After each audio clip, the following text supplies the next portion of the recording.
हंगामा, हंगामा और सिर्फ हंगामा। एक तरफ से नारे लगते हैं, दूसरी तरफ से पलटवार होता है।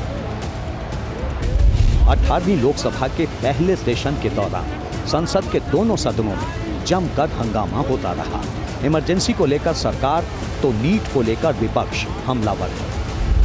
इस बीच अब कांग्रेस संसदीय दल की अध्यक्ष सोनिया गांधी ने भी सरकार और प्रधानमंत्री नरेंद्र मोदी पर डायरेक्ट अटैक किया है। कहा है कि चुनावी नतीजों में पीएम की व्यक्तिगत, राजनीतिक और नैतिक हाथ है। सोनिया गांधी के मुताबिक प्रधानमंत्री ऐसे काम कर रहे हैं जैसे कुछ हुआ ही ना हो। वो आम सहमति का पाठ पढ़ाते हैं, लेकिन टकराव को महत्व देते हैं। इस बात का जरा भी सबूत नहीं है कि उन्होंने चुनावी नतीजों को स्वीकार किया है या जनादेश को समझा है और लाखों मतदाताओं की ओर से उन्हें दिए गए संदेश पर विचार किया है। सोनिया गांधी ने ये बातें एक अंग्रेजी अखबार में लिखे लेख में कही है, जिसमें वो आगे लिखती हैं कि 18वीं लोकसभा की शुरुआत में ही संसद में मतभेद देखा गया और किसी को भी साथ लेकर नहीं चला गया। पीएम आम सहमति की बात तो करते हैं, लेकिन टकराव को भी बढ़ावा देते हैं। अखबार में लिखे लेख में सोनिया गांधी ने मणिपुर से लेकर स्पीकर के पद तक पर हुए घमासान का जिक्र किया है। संसद में इमरजेंसी के मुद्दे पर कांग्रेस पर सरकार के हमलों को लेकर भी पलटवार किया। लिखा है, ये एक ऐतिहासिक तथ्य है कि मार्च 1977 में हमारे देश के लोगों ने आपातकाल पर स्पष्ट फैसला सुनाया था, जिसे बिना किसी हिचकिचाहट और स्पष्ट रूप से स्वीकार किया गया था। 3 साल से भी कम समय में मार्च 1977 में जो पार्टी हार गई थी, वो ऐसे बहुमत के साथ सत्ता में लौट आई जिसे मोदी और उनकी पार्टी ने कभी हासिल नहीं किया था। ये भी उस इतिहास का एक हिस्सा है। सोनिया गांधी ने नीट परीक्षा में धांधली को लेकर भी प्रधानमंत्री को घेरते हुए लिखा है कि परीक्षा पर चर्चा करने वाले पीएम पेपर लीक पर चुप्पी साधे हुए हैं। सोनिया गांधी ने सरकार को घेरा तो कांग्रेस अध्यक्ष मल्लिकार्जुन खड़गे भी पीछे नहीं रहे।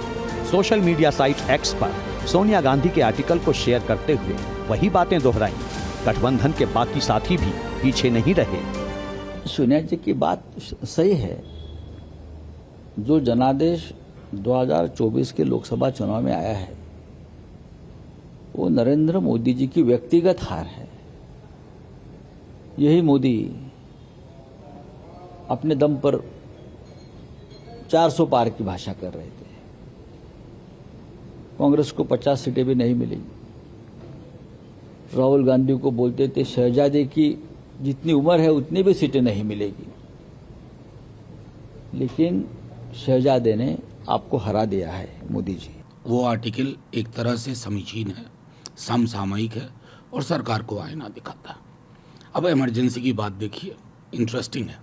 मैं तो हमेशा मानता हूं कि इंदिरा जी के एडवाइजर्स अच्छे नहीं थे। अगर मोदी जी, अमित शाह जी जैसे एडवाइजर होते तो 352 आर्टिकल की जरूरत ही नहीं थी। 3, 2, 5 मिल करके पूरे देश में इमरजेंसी वाले हालात कर देते। आर्टिकल के जरिए सोनिया गांधी ने प्रधानमंत्री नरेंद्र मोदी पर सीधा प्रहार किया तो बीजेपी भी पलटवार करने में कहां पीछे रहने वाली थी। कांग्रेस सारी मर्यादा तोड़ रही है। सत्ता में रहना नहीं आता, विपक्ष का भी रोल अदा करना नहीं आता। देखिए, श्रीमती सोनिया गांधी चला चली के बेला में अब झमेला वो खड़ा करना चाहती हैं, हम लोग नहीं बोलना चाहते हैं। प्रधानमंत्री को देश के 140 करोड़ जनता ने फिर से जनादेश दिया है। जो 3 अंक भी नहीं पार कर सके उनको जनादेश मिल गया। अरे आपने इतना झमेला खड़ा किया, संविधान को ही कटघरे में खड़ा कर दिया।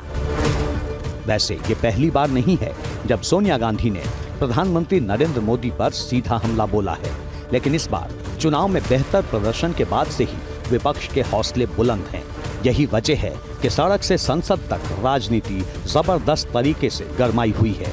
जाहिर है आने वाले वक्त में वार पलटवार का ये सिलसिला और तेज होना तय है।